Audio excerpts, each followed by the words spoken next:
All right, welcome back, ladies and gentlemen. Here we go. This is episode 2, or whatever you want to call it, the season 2 recap show. Now, I know what you're thinking as you look at this table. Maybe you should up the difficulty. Maybe. Honestly, I don't think I've ever had a season as good as what we had here in the championship. We had 38 wins, 5 draws, and 3 losses with a 92 goal differential. Yeah, it was pretty insane.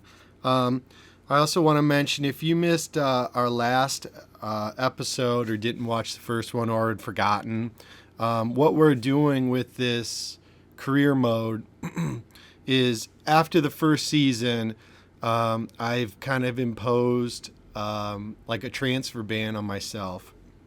I'm not allowed to buy players. The only people I can sign are free agents and youth players, promote them basically. So that's what we've done this year.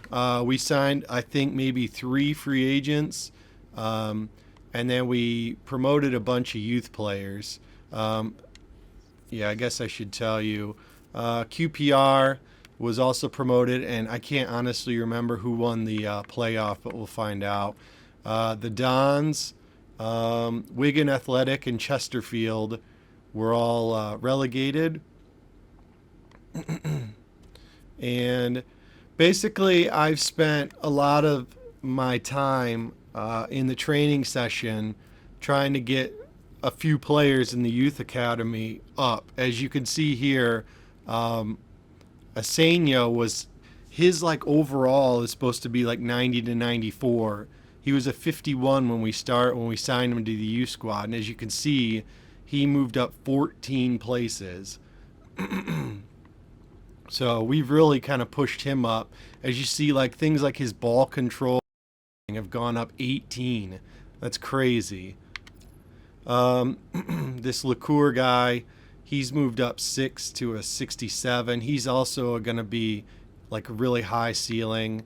Our goalkeeper, who I talked about in the last episode, who is a youth player who's got like a 92 to 94 potential overall, he's moved up 8. As you see, his positioning has moved up 13. And then Madison. And then this Avenel is another player we've been working on, getting him up. But anyways, let's do the squad report. As always, like what's happened at the end of the season is that all these youth players want to, get contracts. So the youth squad has kind of been depleted. So, but we'll get there in a second. As I mentioned, Poulter, he's moved up 8 to a 76. He's 17 years old. He's just been a beast. Gould moved up 4 to a 67. Sayen's moved up 3 to a 71. I should also mention that around December or January, Gould and I think maybe the other center back, not him, but Robert, were out for like 2 and 3 months respectively. So it kind of forced my hand, and I wound up having to sign this Proschwitz from our youth academy. Excuse me. So I didn't really want to, but he came in and did a pretty good job. He's moved up 3 to a 66. He's only 16. Burke moved up 3 to a 68. Cook moved up 1 to a 72. Guadino moved up 2 to a 74.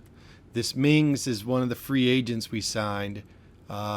He's a right back, but if you look at his stats, they're pretty well balanced and everything. So I've kind of used him sometimes as an emergency center back, because if you remember, I'm playing a 3-5-2. And then I've actually been playing him out on the wing because he's got really good dribbling and he's got really good crossing, and he's got speed too. So he's pretty, I don't know, he's pretty versatile.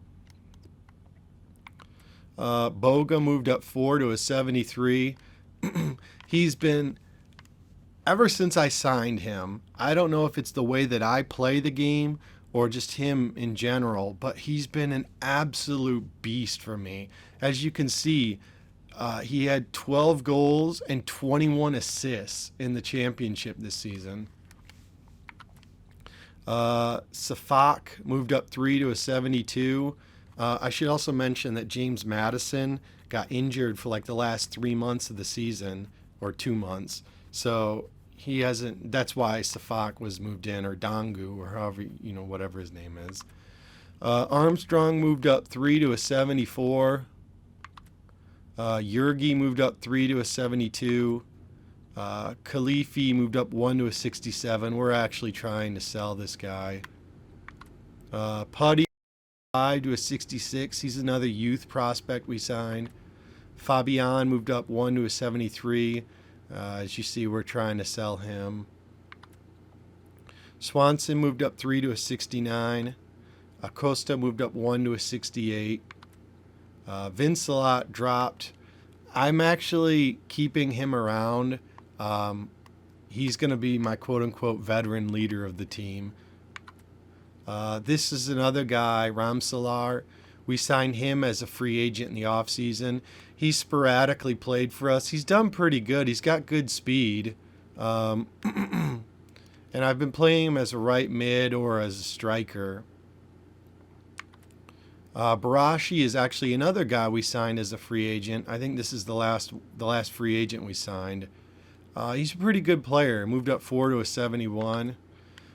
Diaz, this is a youth player we just promoted. Barian, we promoted him. He's a youth player as well. He's gotten some garbage time playing when we've been up, 2 or 3 goals at the end of the match. Castillo is another youth player we just signed. Unfortunately, he's a right back, but he also, I don't know, okay stats across the board. I figured some of these guys that we could just send them out on loan, see if they can get some playing time elsewhere. Bahre is another youth player. Craig is another one. This guy, he's 62 rated, but every time he comes in, he just has these great games. As you see, he's played in only 6 championship games, scored 4 goals and had 2 assists. Bellat is another youth player we just signed. He's a 3rd-string goalkeeper now. We're going to hopefully ship him out on loan.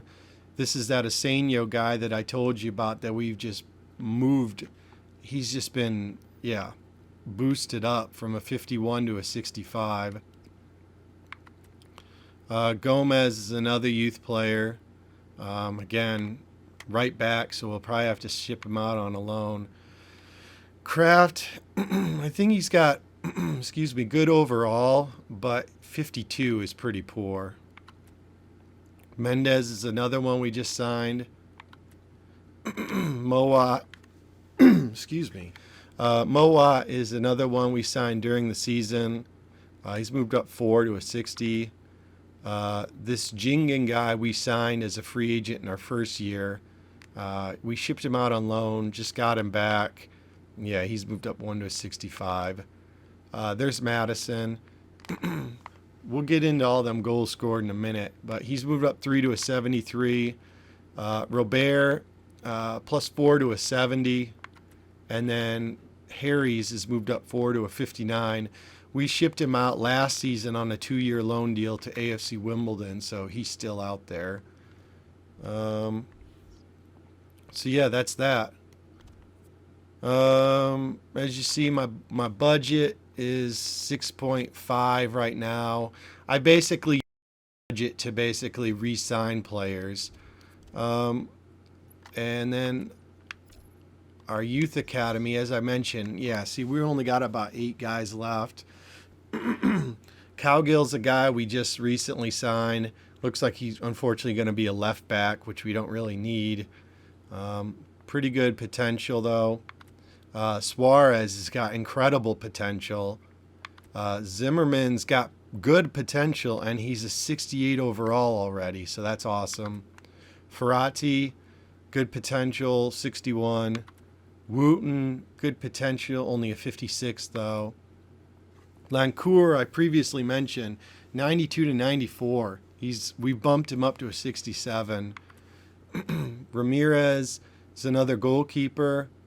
Yeah. Avenel is the other guy we've been bumping, 86 to 92. We've got him up to a 66. And Segura is also 86 to 92. He's a 59. So we'll probably work on getting him up. Hopefully he'll be awesome.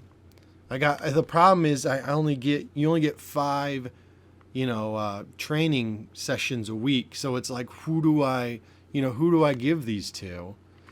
As you see, my contracts, I mean, this Harry's guys that got a year left, but everybody else is at least 2. So that's pretty good.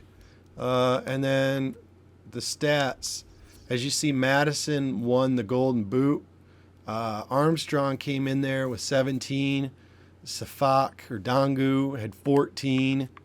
Boga had 12. So we had 4 guys in double figures for goals and assists. Look at that. Boga, Armstrong, and Guadino, 1, 2, 3. We might have a couple more on here, actually. Yeah, there you go. Acosta, Cook, Barashi, and Yurgi all in there in the bottom 4. And then Poulter wound up getting 23 clean sheets, so he led the way. And then let's just show you the other tables so I can comment on how we did. We didn't win any championships. As you see there, we lost in the FA Cup final to Liverpool. Sturridge scored in like the 5th minute. We came back, tied it. And then if memory serves, I think we actually took the lead. And then they scored 2 goals basically in the final 10 minutes to win it. While it sucks losing in the final, I'm kind of glad because I didn't really want to deal with any European competition next year, my first year in the Premier League. I kind of want to build the squad a little more. As you see, Man United won the Capital One Cup over Everton. And we actually lost in the quarterfinals to Man U 3-2, the same score we lost to Liverpool in the FA Cup final. There's the championship playoff. As you see, Watford beat Norwich in the final on penalties. So, yeah, and that's really it. Very successful season. I was very happy with how everything turned out. I'm excited to jump into the Premier League next year. What I'm probably going to wind up doing is sell some of the guys who I had signed as transfers in the first season.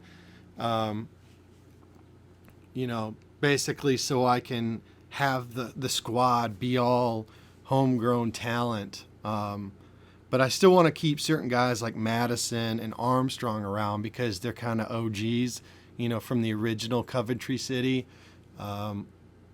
But yeah, there's certain guys that I like the way they play and certain guys I feel are expendable.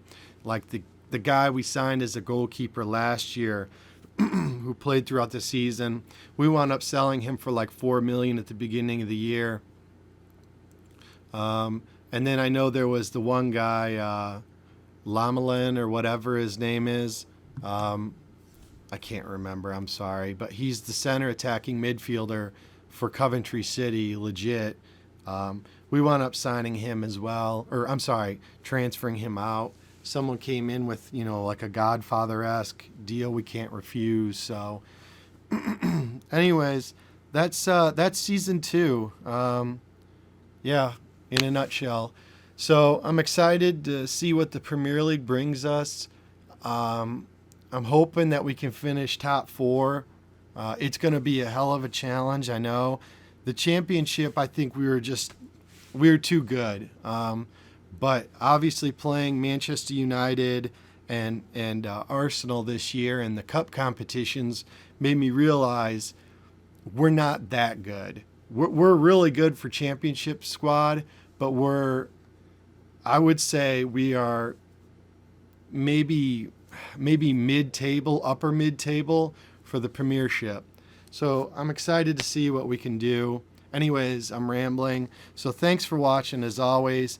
And hopefully in a couple weeks I'll finish up and I'll bring you season 3 recap. So thanks for watching as always. Adios, peeps.